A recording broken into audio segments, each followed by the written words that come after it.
Hello विद्यार्थियों, आज हम जीव विज्ञान प्रारंभ करेंगे। जीव विज्ञान यानी कि बायोलॉजी, जिसमें एनसीईआरटी का सार रहेगा, जो कि तमाम सारी परीक्षाओं में, अलग-अलग परीक्षाओं में जहाँ विज्ञान पूछा जाता है, विज्ञान में भी विज्ञान के हमारे 3 भाग रहते हैं। उन तीनों भागों में भी सबसे ज़्यादा पूछा जाने वाला भाग बायोलॉजी रहता है, जैसा कि हम सभी लोग जानते हैं। तो बायोलॉजी को सरल भाषा में और एनसीईआरटी के सभी बिंदुओं को कवर करते हुए हम पढ़ाएंगे। तो पहला प्रारंभ करते हैं हम। बायोलॉजी के जनक अरस्तु हैं।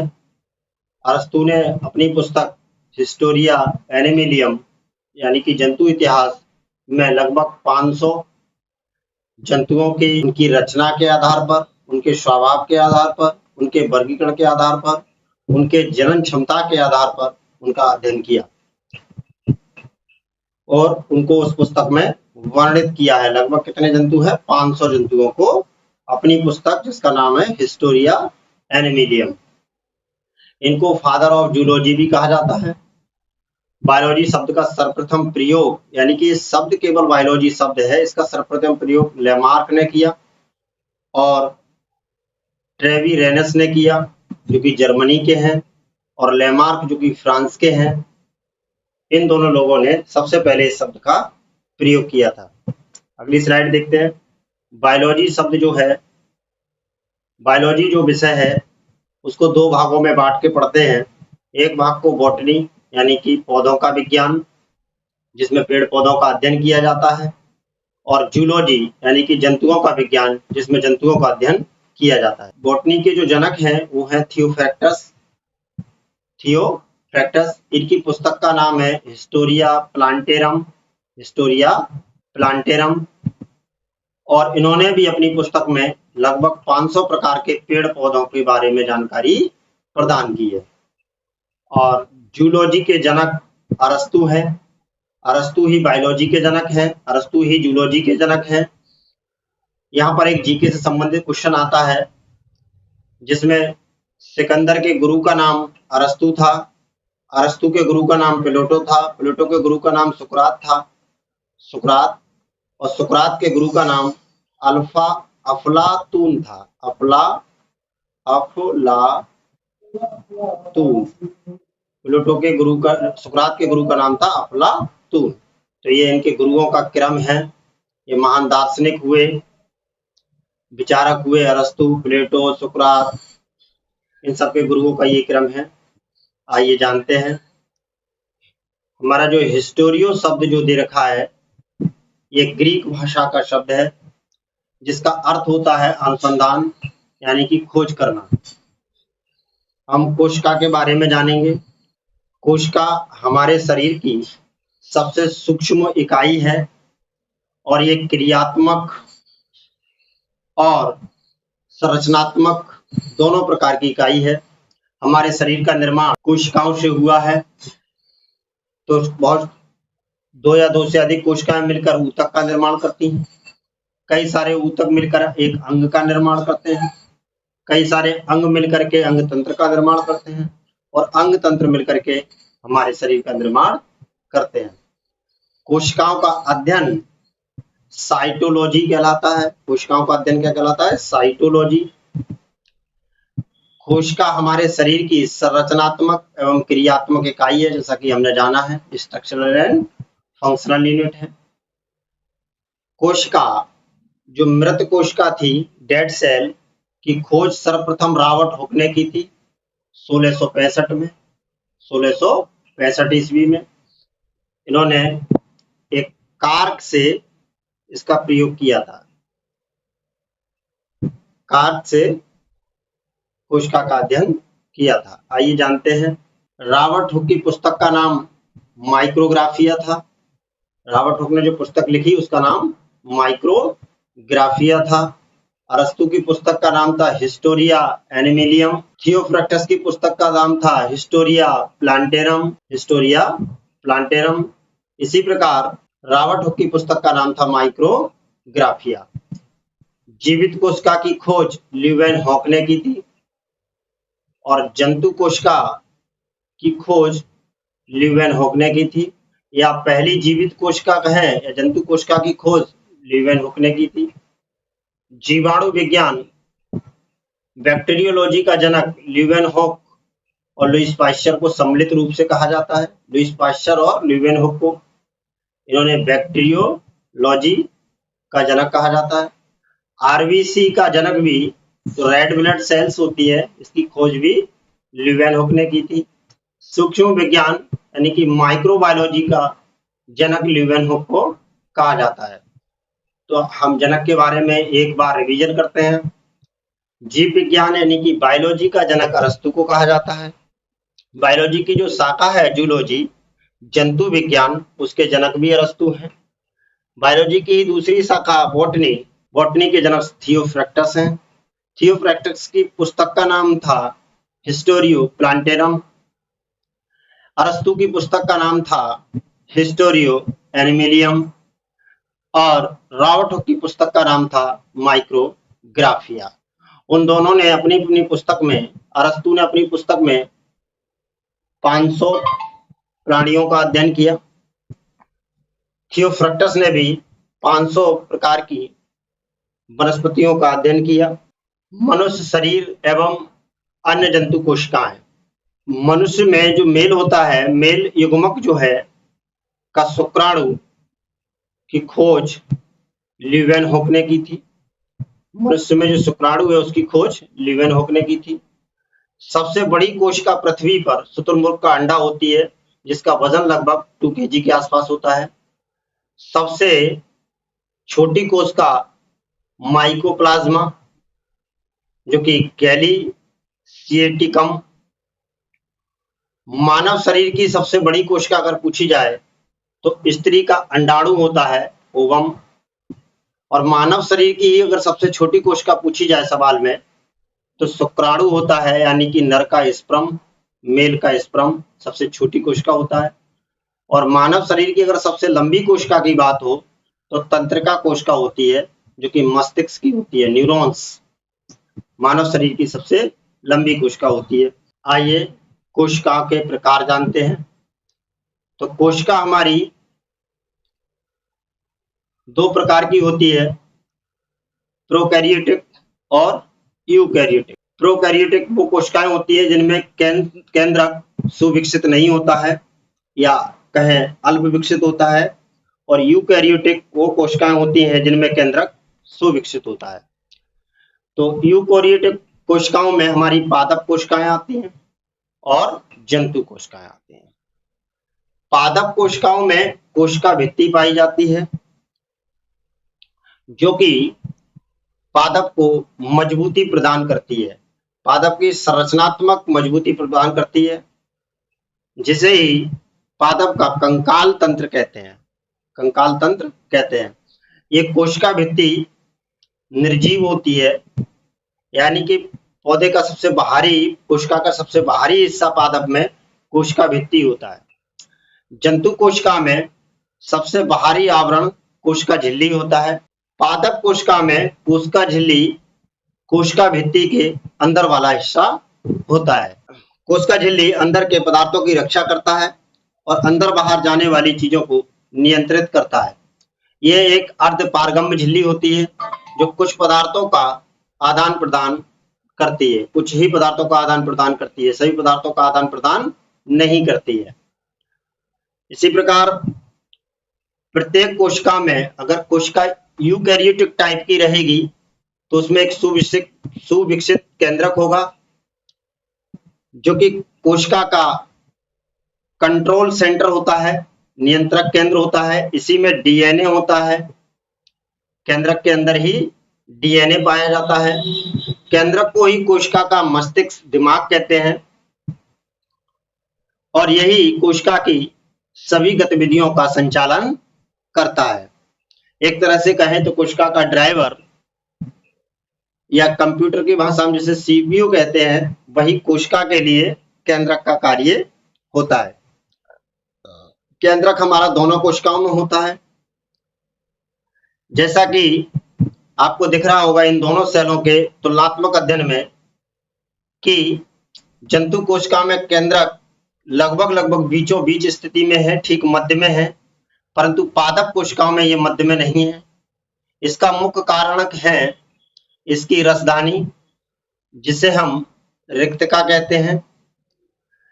पादप कोशिकाओं में रिक्तकाएं बड़ी होती हैं, जिस कारण केंद्रक को फ्री स्थान मिलता है मोशन करने के लिए, इसलिए केंद्रक इसका ठीक मध्य में नहीं होता है।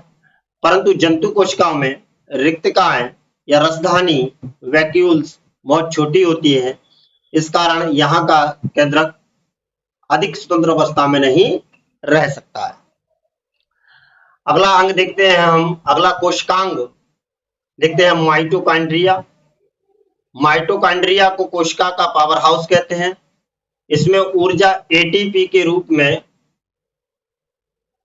संग्रहित रहती है।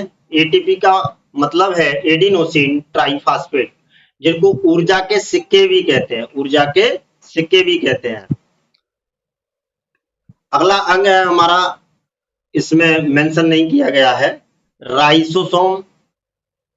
राइसोसोम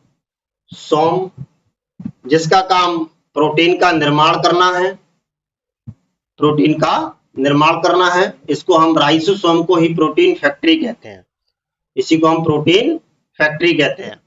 इसका एक दूसरा अंग होता है हमारा लाइसोसोम। लाइसोसोम, और लाइसोसोम को आत्महत्या की थैली कहते हैं। आत्महत्या की थैली, आत्महत्या की थैली। इसका काम है कि कोशिका के अंदर वेस्ट मटेरियल को, जो अनावश्यक चीजें हैं, उनको सड़ा गलाकर नष्ट करना, यानी कि सफाई करने का काम लाइसोसोम करता है। अगला हमारा अंग है कोशिकांग अंतःप्रदव्य जालिका। अंतःप्रदव्य जालिका, इसको हम ईआर कहते हैं। इसका पूरा मतलब होता है एंडोप्लाज्मिक रेक्टिकुलम। एंडोप्लाज्मिक रेक्टिकुलम यह है प्रोटीन और लिपिड, लिपिड यानी कि वसा बनाने और उन्हें सही जगह भेजने में मदद करता है। यानी कि लिपिड वसा का निर्माण करता है ये, और प्रोटीन का निर्माण करता है, और उनको सही जगह भेजने में मदद करता है। अगला हमारा कोशिकांग है गोल्जी उपकरण। इसको कहते हैं गोल्जी काय, गोल्जी बॉडी। गोल्जी बॉडी का काम है ये प्रोटीन को छांटने और उन्हें पैक करके कोशिका के अलग अलग हिस्सों में भेजने का काम करता है। ट्रांसपोर्टेशन का कार्य कौन करता है? गोल्जी काय। गोल्जी काय ही पानी का यानी कि जल का ट्रांसपोर्टेशन करता है पूरी कोशिका के अंदर। अगला हमारा है तारक काय, जिसको हम सेंट्रोसोम कहते हैं। सेंट्रोसोम, सेंट्रोसोम, हिंदी में इसको हम तारक काय कहते हैं। तारक काय, इस तारक काय का काम कोशिका के अंदर कोशिका विभाजन का होता है, जो कि सेल डिवीजन बहुत जरूरी है हमारी वृद्धि के लिए, पेड़ पौधों की वृद्धि के लिए, सभी जीवधारियों की वृद्धि के लिए तारक काय का महत्वपूर्ण रोल रहता है। अगला हमारा है कोशिका द्रव्य। यहाँ पे कोशिका द्रव्य, कोशिका द्रव्य, यह एक जेली जैसा तरल पदार्थ है जिसमें बाकी सभी कोशिकांग तैरते रहते हैं। ये कोशिकाओं के बीच में रिक्तकाओं में एक पदार्थ भरा होता है कोशिका द्रव्य। ये एक जेली की तरह पदार्थ होता है जिसमें ये सभी अंग, गोल्जी काय, अंतःप्रदव्य जालिका, केंद्रक, माइटोकॉन्ड्रिया, ये सभी कोशिकांग तैरते रहते हैं। इस तरह से हमने सभी अंगों के बारे में जाना। इसमें दो अंग जो है हमारे, कोशिका भित्ति, ये केवल पादप कोशिकाओं में होता है, और ये जो हरित लवक है, हरित लवक जंतु कोशिकाओं में नहीं पाया जाता क्योंकि जंतु प्रकाश संश्लेषण नहीं करते हैं। हरित लवक पादप कोशिकाओं में पाया जाता है और यह एक वर्णक का कार्य करता है जो कि प्रकाश को अवशोषित करने का कार्य करता है, जिससे कि प्रकाश संश्लेषण की क्रिया होना संभव हो पाती है। तो हमसे पूछा जाए कि पादप कोशिकाओं में और जंतु कोशिकाओं में कोशिकाओं के बीच में कुछ अंतर देके सब प्रश्न किया जाए हमसे, तो कोशिका भित्ति यानी कि सेल वॉल सिर्फ पादप कोशिकाओं में पाया जाएगा और हरित लवक सिर्फ पादप कोशिकाओं में पाया जाएगा। गोल्जी का है अंतःप्रदप जालिका, केंद्रक, माइटोकॉन्ड्रिया, लाइसोसोम, सेंट्रोसोम, ये सभी दोनों में पाए जाते हैं। जंतु कोशिका का सबसे बाहरी आवरण कोशिका झिल्ली द्वारा होता है, सेल मेम्ब्रेन द्वारा होता है, परंतु पादप कोशिका का सबसे बाहरी हिस्सा सेल वॉल होता है। आइए जानते हैं। पादप कोशिका लगभग चौकोर होती है, चौकोर, और जंतु कोशिका लगभग गोल आकार की होती है। पादप कोशिका में रसधानी बहुत बड़ा होता है, जैसा कि हमने बताया था। यही कारण है कि पादप कोशिका का केंद्रक बीच में नहीं पाया जाता है। पादप कोशिका की खोज रॉबर्ट हुक ने की, जिन्होंने मृत कॉर्क के छोटे टुकड़े का अध्ययन किया था और इसलिए इन्होंने मृत कोशिका की खोज की थी। केवल पूछा जाए कोशिका की खोज किसने की तो रॉबर्ट हुक लगाएंगे ऑप्शन। पूछा जाए कि जीवित कोशिका की खोज किसने की तो लीeuwenhoek लगाएंगे। आगे ये हम पढ़ चुके हैं। पादप कोशिका में वैक्यूल यानी कि रसधानी बहुत बड़ी होती है, जंतु कोशिका में रसधानी छोटी होती है।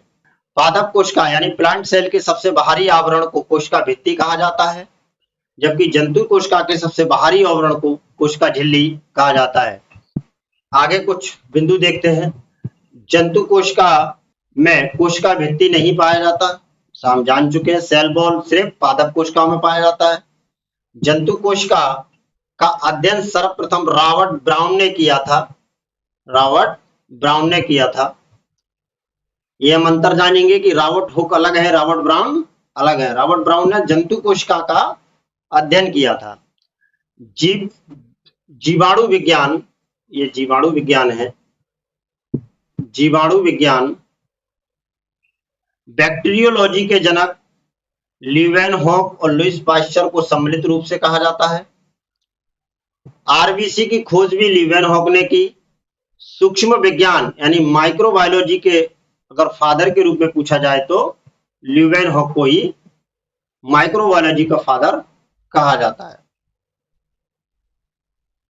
आगे जानते हैं। एक कोशिकीय जंतुओं में हमारे जीवाणु में बैक्टीरिया आते हैं। नील हरित शैवाल, ब्लू ग्रीन एल्गी। जीवाणु की खोज लीeuwenhoek ने की थी। तो जीवाणु हमारा बैक्टीरिया जो है उसकी खोज लीeuwenhoek ने की थी। जीवाणु का कुछ ऐसा स्ट्रक्चर होता है। माइक्रोप्लाज्मा गैलीसेप्टिकम सबसे छोटी कोशिका होती है। माइक्रोप्लाज्मा हम पढ़ चुके हैं पहले कि ये पहली स्लाइड में हमने देखा था कि माइक्रोप्लाज्मा सबसे छोटी कोशिका होती है। सबसे बड़ी कोशिका शुतुरमुर्ग का अंडा होता है। और मानव शरीर की बात करें तो सबसे बड़ी कोशिका स्त्री का अंडाणु ओवम की होती है और सबसे छोटी कोशिका पुरुष के शुक्राणु यानी कि स्पर्म की होती है। और यहाँ जाना हमने कि जीवाणु जो है बैक्टीरिया, जीवाणु इसकी खोज भी किसने की थी? लीeuwenhoek ने, लीeuwenhoek ने। और लीeuwenhoek को ही माइक्रोबायोलॉजी का पिता भी कहा जाता है। आगे देखते हैं। बहुकोशिकीय जंतुओं की श्रृंखला में हमारा विषाणु आता है। ये विषाणु की खासियत होती है कि जब तक ये वातावरण में बाहर रहता है स्वतंत्र अवस्था में, तब तक ये मृत अवस्था में रहता है और जैसे ही ये किसी जीवधारी के अंदर प्रवेश करता है तो ये जीवित अवस्था में हो जाता है। विषाणु की खोज जो है एक तंबाकू के पौधे से हुई थी, जिसकी खोज इवानोविस्की ने की थी। और जीवाणु की जो वायरस है इसका बाहरी आवरण जो होता है वो प्रोटीन का बना होता है।